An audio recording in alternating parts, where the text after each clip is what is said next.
the Honorable Gérville Luistro.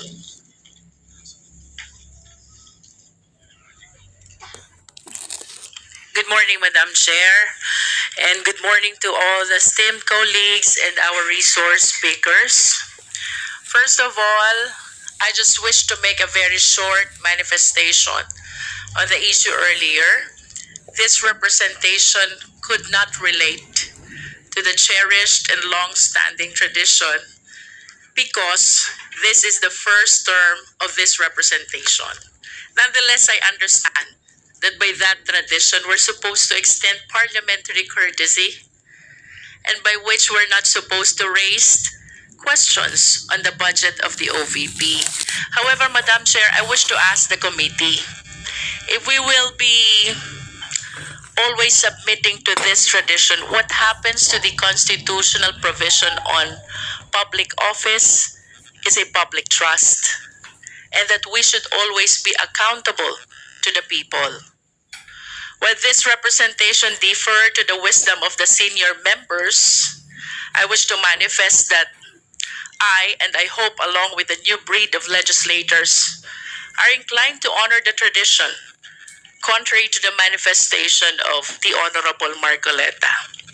However, Madam Chair, what happens if the tradition is not sufficient? What happens if the tradition is not effective?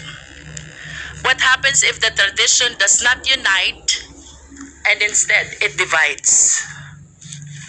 Let us all remember that in all parliamentary proceedings, the majority always rule. And it is on this light that I wish to commend the chair for immediately proceeding to the division of the House.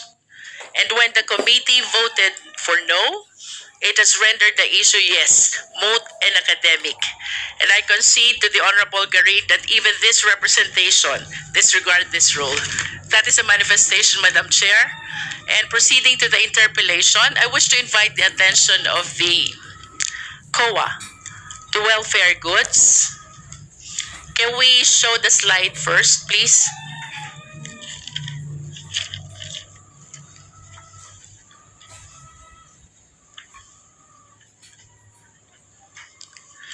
There are three. Yes, while waiting for the slides. Indeed, Yes, Madam Chair. Indeed, the highest form of tradition in the House is the will of the majority. Thank you, Madam Chair. Salamat. But that was very enlightening, Madam Chair. The exchange of arguments. And proceeding, Madam Chair, I wish to state for the record that in order to address three social problems, problem on malnutrition, problem on poverty, and even problem on calamity response, the OVP launched the distribution of welfare goods program as well as the OVP Kalusugan food truck. I hope we can show the slide.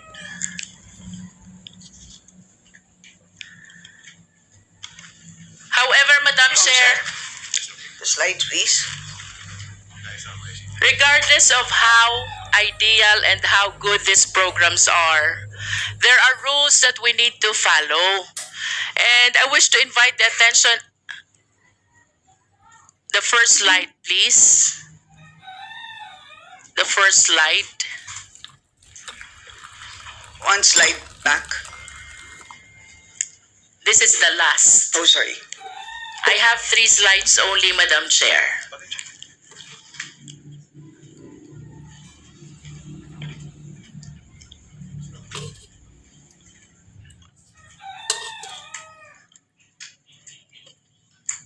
There. To address the problem on malnutrition, calamity response, and hunger, the OVP launched the distribution of welfare goods and Kalusugan food truck, and will launch this program of the Office of the Vice President. Nonetheless, Madam Chair, there are rules that need to be followed, and this is in line with the constitutional provision that public office is a public trust, and therefore we need to follow these rules. I wish to invite the attention of the committee to Section 123 of PD 1445. This is about the audit of government offices. Kailangan po natin ng internal control. And then we proceed to Section 124, PD 1445 again. The responsibility of the head of the agency to install the internal control. Now, I wish to go to the COA. Ito po bang Section 123 at Section 124 were this complied with by the Office of the Vice President during the implementation, launching of this distribution of welfare goods as well as the OVP Kalusugan food truck? Madam Chair, based on our report, the various deficiencies noted in the distribution of welfare Madam goods... Chair, can we ask the COA to limit the answer to the question which is being propounded? Sunod po ba itong Section 123?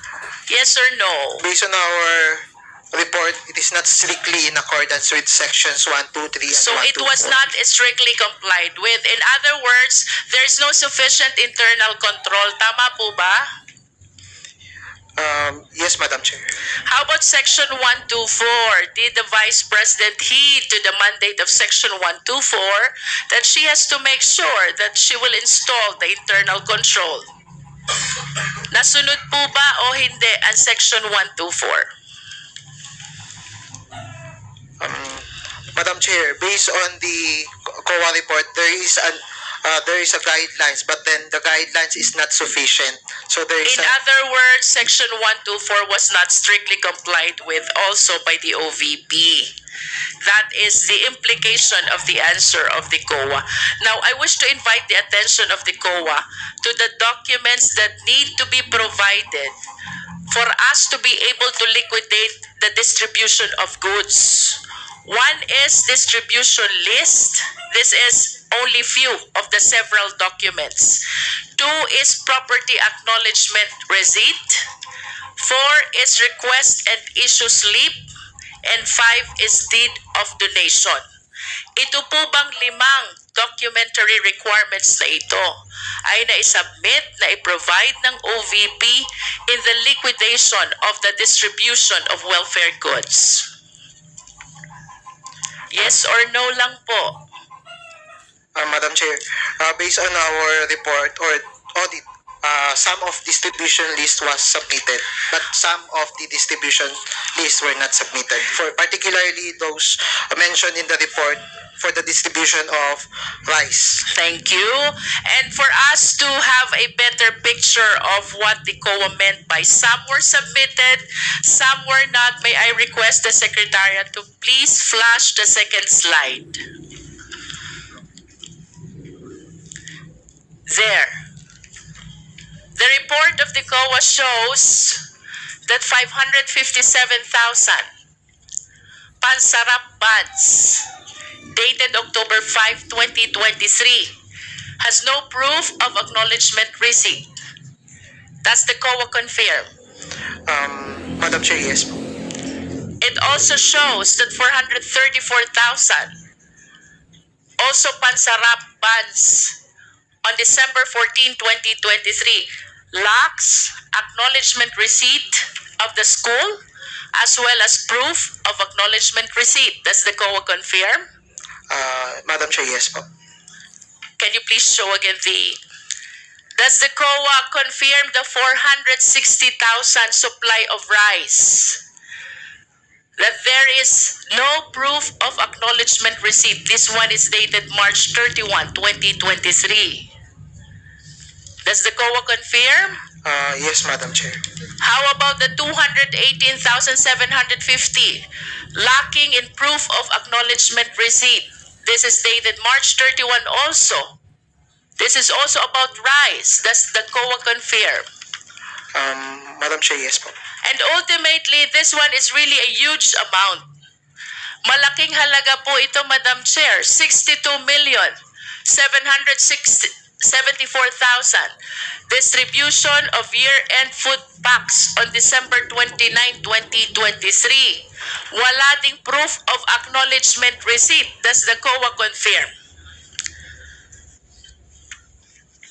Yes, Madam Chair.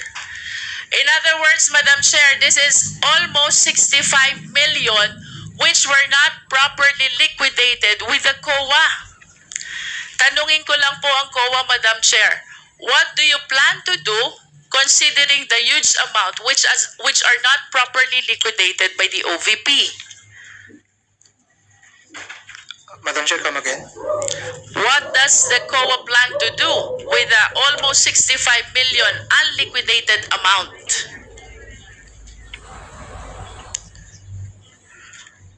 For this disbursement with not supported with complete documentation, based on our recommendation, it will be required to the OBP to submit. Until when are they allowed to submit the liquidation of this distribution of welfare goods? Then also until what? Come again. Until when are they allowed to submit? Madam Chair, if not submitted within the time given with the OBP, we will address it or issue a notice of suspension. Wala po ba tayong guidelines when it comes to the prescriptive period kung kailan tayo magsasubmit ng documentary requirements to explain the distribution of welfare goods? This is almost 65 million, Madam Chair. And yet, this is not properly liquidated. Nonetheless, Madam Chair, let me proceed to the second concern, the lapses in inventory management. We understand that the OVP likewise launched Kalusugan Food Truck. This is a 6-wheeler truck which serves as a mobile kitchen in response to calamities. However, Madam Chair, upon reading of the report of the COA, there are 3 significant observations. Can we please flash the third slide? 1, the food items are near expiry. 2, foods are not found in the storage. And 3, they are placed in unventilated storage. Madam Chair, I understand that this is not a huge amount. However, I wish to invite the attention of the committee that this is the same observation that we had in the budget of the Department of Education, Madam Chair. So, I wish to raise the concern that ano po ba itong failure to account the distribution of welfare goods? Sana naman hindi. But I'm afraid that this might be another case of ghost delivery. How do we know that this is not really a case of ghost delivery? Let us be reminded by the controversy hunting the pharmaceuticals, and let us be reminded as well by the provision on malversation under Article 217. Finally, Madam Chair, regarding the lapses in inventory management, I think it is more prudent that we leave Kalusugan Food Truck to the management and implementation of the DSWD, which is the agency specialized on catering community service. And with that observation, Madam Chair, I hope that this will be not an incident similar to the one which transpired in 2015, kung saan may nadiskubre po tayong ibinaon na 500 sacks of rice because they were not properly managed. These are observations, Madam Chair, which the attention of the COA and all the concerned agencies I really wish to call. Thank you, Madam Chair. Salamat. Madam Chair, Yes, please. I may clarify. The PAR is the post-activity report was that is the lucky documents. That's that. Yes, that for the record, it is the post-activity report, not the property acknowledgement receipt. And may we know the significance of the post-activity report? The post-activity report serve as the proof that there is an activity happen on the distribution. Well, it is my humble submission, Madam Chair, that it is as significant as proof of acknowledgement of receipt after all. Thank you, Madam Chair. Salamat. We now proceed to